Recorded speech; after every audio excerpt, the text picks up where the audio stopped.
Hello friends, welcome. और आज के इस वीडियो में हम डिमांड कर्व के बारे में स्टडी करने वाले हैं। तो जो टॉपिक्स आज के इस वीडियो में कवर करेंगे वो है डिमांड कर्व कैसा दिखता है, क्या होता है, और इसे बनाने के लिए जो शेड्यूल की ज़रूरत पड़ती है वो टेबल क्या है, इंडिविजुअल लेवल पे डिमांड कर्व कैसे बनता है, और फिर उस इंडिविजुअल लेवल से हम मार्केट डिमांड कर्व को कैसे डिराइव करते हैं, और डिमांड कर्व में शिफ्ट किसके वजह से आता है, और साथ ही में कौन से ऐसे वेरिएबल्स हैं जो अफेक्ट करते हैं डिमांड कर्व के शिफ्टिंग में। तो ये सारे टॉपिक्स देखेंगे। ये video completely beginners point of view से बनाया जा रहा है, उन्हें ध्यान में रखते हुए जिन्हें डिमांड कर्व के बारे में बिल्कुल भी बेसिक आइडिया नहीं है। तो सबसे पहले आपको ये बात समझना है कि डिमांड क्या होता है। डिमांड मतलब कि फॉर एग्ज़ाम्पल मैं हूँ और मेरा मन कर रहा है मैंगो खाने का। डिज़ायर इसे कहते हैं, मन कर रहा है। साथ ही में मेरे पास जितने रुपए का मैंगो बिक रहा है उतना रुपया है मेरे पास, और मैं उसे खरीदने के लिए केपेबल हूँ। तो डिज़ायर मेरे अंदर का, साथ ही में मेरी परचेज़ करने की कैपेबिलिटी, जब ये दोनों होती है तो मतलब मैं किसी चीज़ को डिमांड कर सकती हूँ।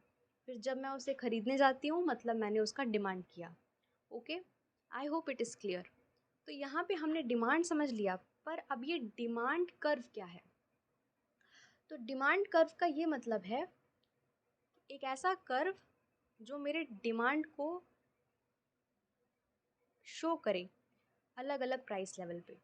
सपोज़ वो एक मैंगो जो है वो 100 रुपीज़ का मिल रहा है और मेरे पास 400 रुपीज़ है। तो जब उस मैंगो का प्राइस 100 रुपीज़ है तो मैं 4 मैंगोज़ ख़रीद लेती हूँ, क्योंकि मेरे पास 400 रुपया है और वो 100 रुपये का है।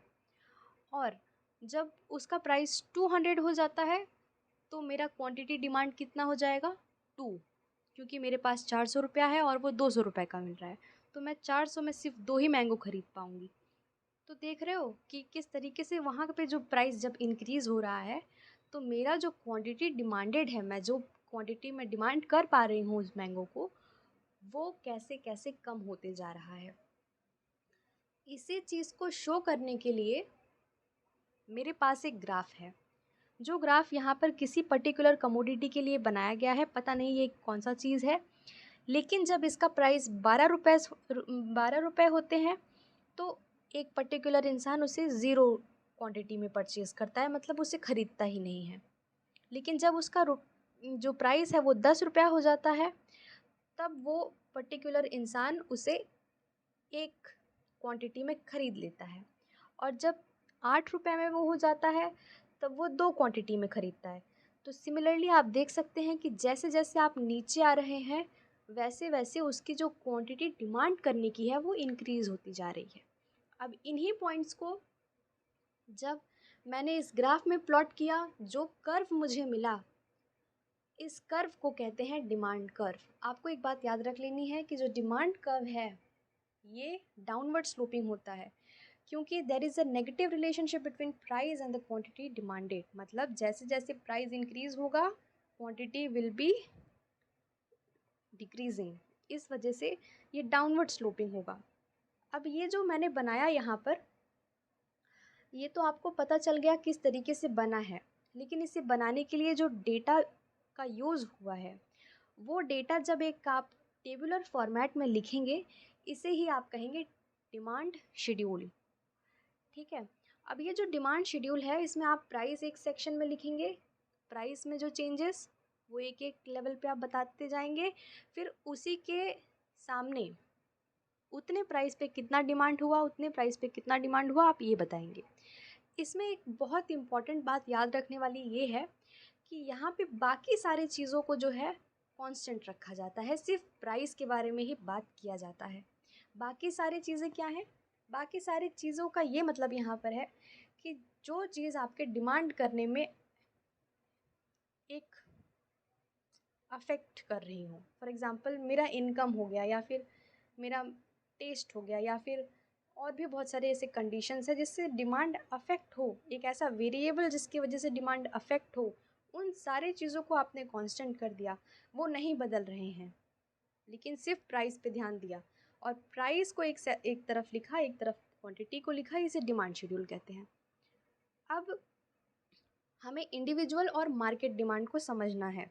इंडिविजुअल डिमांड का यही मतलब है कि जो मैंने अभी आपको अपने मैंगो वाला एग्जांपल दिया, जिसमें मैंने मैंगो का डिमांड किया अलग अलग प्राइस पे, 100 रुपये पे, 200 रुपये पे, और मेरे पास 400 था, तो मैंने क्वांटिटी पहले 4 रखी क्योंकि 100 रुपये का था, फिर 2 रखा बिकॉज इट बिकेम 200। फिर जब वो 400 का हो जाएगा तो मैं एक ही परचेज़ कर पाऊँगी, फिर जब वो 500 का हो जाएगा तब मैं ज़ीरो परचेज़ कर पाऊँगी। तो ये तो था मेरा इंडिविजुअल लेवल पर। बट बहुत सारे लोग मेरी तरह होंगे जिनको आम खाने का मन करता होगा और वो भी प्राइसेस पे अलग अलग तरीके से इंटरेक्ट करते होंगे, वो भी अलग अलग प्राइस लेवल पे अलग अलग क्वांटिटी डिमांड करते होंगे। तो प्राइस तो उनके लिए भी उतना ही चेंज हो रहा है ना जितना मेरे लिए चेंज हो रहा है, क्योंकि हम लोग दोनों एक ही मार्केट में खड़े हैं। लेकिन मेरी कैपेबिलिटी डिमांड करने की अलग है और सामने वाले पर्सन की अलग है। तो जितना मैंने क्वांटिटी डिमांड किया और जितना उसने क्वांटिटी डिमांड किया, ये दोनों अलग होंगे। तो मेरा क्वांटिटी डिमांडेड और उसका क्वांटिटी डिमांडेड जब जोड़ा जाएगा तब मुझे मार्केट डिमांड मिलेगा। इसलिए देखिए यहाँ पर बताया गया है कि हॉरिजॉन्टली आपको ऐड करना है। जो प्राइस वाला जो सेक्शन है, जो वाई एक्सिस पे जो आपको दिया गया होगा, वो आपको एज इट इज़ रखना है। जो हॉरिजॉन्टल एक्स एक्सिस पर जो कोऑर्डिनेट्स हैं, आपको वो ऐड करने हैं। ठीक है, अब देखो मैं आपको ग्राफ के थ्रू एक्सप्लेन करती हूँ। पर्सन 1 और पर्सन 2 है, ठीक है। और सपोज़ यहाँ पे किसी एक पर्टिकुलर कमोडिटी की बात चल रही है, मैंगो की ही बात चल रही है। तो जब मैंगो का प्राइस 0 रुपीज़ होता है तो पर्सन 1 उसे 12 लेता है। जब 1 होता है तब वो 10 खरीदता है, ठीक है। जब 2 होता है प्राइस तब वो 8 परचेज़ करता है। जब 3 रुपीज़ होता है तब वो 6, और सिमिलरली आप देख सकते हैं नीचे तक। सिमिलरली आपको पर्सन 2 का जो डिमांड शेड्यूल है वो दिख जाएगा। और उसी के करस्पॉन्डिंग पे हमने 2 ग्राफ बनाए हैं। ये इन दोनों का डिमांड कर्व है। अब इन दोनों को जोड़ देंगे जब हम, तब हमें मिलेगा मार्केट डिमांड कर्व। आगे चल के देखते हैं कैसे जुड़ेगा ये। ये देखो यहाँ पर हमने डिमांड शेड्यूल में जोड़ के दिखाया है पर्सन 1 और पर्सन 2 का एक्स कोऑर्डिनेट का समीशन, ठीक है। क्वांटिटी डिमांडेड पहले 12 था, 0 पे उसका 16 था, तो 0 पे टोटल कितना डिमांड हो रहा है, 28। इस तरीके से आप नीचे तक पूरा ऐड कर लीजिए, ठीक है। यहाँ पर जो आपको एक्स कोऑर्डिनेट्स मिलेंगे, ये आपका मार्केट डिमांड क्वांटिटी होगा, मतलब कितना क्वांटिटी डिमांड हो रहा है मार्केट में ये। तो यहाँ पर देखिए, आप जब एक्स कोऑर्डिनेट्स को जोड़ेंगे तो आपको एक नया ग्राफ मिलेगा जो मार्केट डिमांड को शो करेगा। यहाँ पर आप वाई एक्सिस वाले कोऑर्डिनेट्स को नहीं ऐड करेंगे, मैं बार बार आपको ये बता रही हूँ, आपको याद रखना है। This is called as market demand curve. अब ये जो मार्केट डिमांड कर्व है या फिर इंडिविजुअल डिमांड कर्व है, इन डिमांड कर्व्स में शिफ्टिंग होती है। शिफ्टिंग क्यों होती है, या तो ये शिफ्टिंग का मतलब है ये ऊपर जाएगा अपने जगह से या फिर नीचे आ जाएगा। जब ये ऊपर जाएगा अपवर्ड, तो मतलब जो डिमांड है वो बढ़ गया, और जब वो नीचे आएगा डाउनवर्ड, तो मतलब डिमांड जो है घट गया। अब आप सोच रहे होगे कि जब प्राइस मैंने बढ़ाया, प्राइस मैंने घटाया, तो वो जो डिमांड कर्व है उसी कर्व के ऊपर पॉइंट ऊपर जा रहा है या नीचे आ रहा है ना। तो यहाँ पे ये जो डिमांड है ये along the demand curve move कर रहे थे अगर आप प्राइस में चेंज कर रहे थे। लेकिन मैंने आपको बताया कि और भी बहुत सारे वेरिएबल्स हैं, रेलेवेंट वेरिएबल्स, जो किसी डिमांड को अफेक्ट करते हैं, मतलब इनकम या फिर टेस्ट, ठीक है, या फिर टैक्स कितना लग रहा है, तो मेरे पास जो स्पेंड करने वाला पैसा है वो कितना बच रहा है। बहुत सारे फैक्टर्स हैं जिन पे डिमांड डिपेंडेंट है।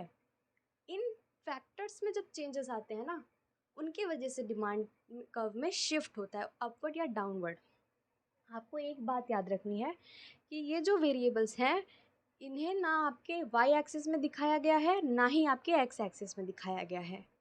और जब ऐसे वेरिएबल्स जिन्हें ना वाई में दिखाया गया है ना एक्स में दिखाया गया, जब ये चेंज होते हैं, तब जो है डिमांड कर्व शिफ्ट करता है।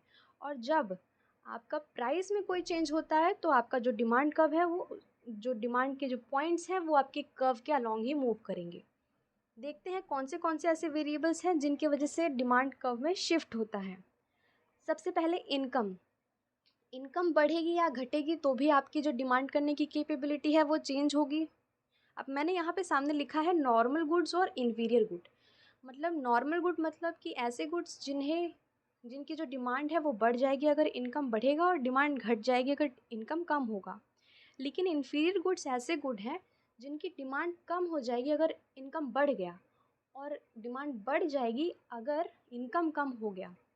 ठीक है, तो इन टाइप्स के जो गुड्स हैं इनको हम बाद में पढ़ेंगे, लेकिन पहले हमें समझना है कि जो शिफ्ट है वो इनकम चेंजेस की वजह से होता है, क्योंकि हमने इसे अपने ग्राफ में ना वाई पे दिखाया है ना एक्स पे दिखाया है।